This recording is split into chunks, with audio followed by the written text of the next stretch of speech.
தமிழ்நாடு முதலமைச்சர் ஜோசப் விஜய் அவர்கள் வந்துட்டு பதவியேற்ற 3வது நாளே இப்படி ஒரு விஷயம் பண்ணுவாங்கன்னு யாருமே எதிர்பார்க்கல.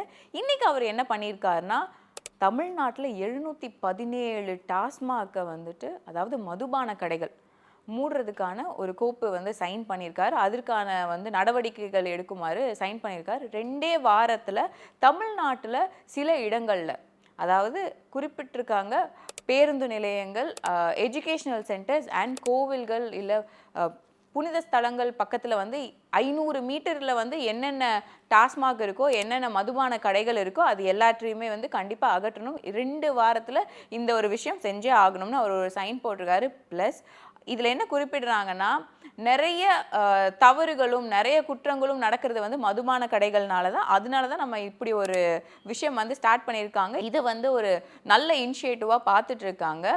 சொல்லணும்னா தமிழ்நாட்டில் வந்து கிட்டத்தட்ட 4765 மதுபான கடைகள் இருக்குது. அதில் வந்து முதல் கட்டமாகவே 717 விஷயத்தை அகற்ற சொன்னது வந்து ரொம்ப பெருசாகவுமே பார்க்குறாங்க. இது ஒரு நல்ல முடிவாகவுமே நிறைய இடங்களில் டிஸ்கஷனாக போய்கிட்டு இருக்கு.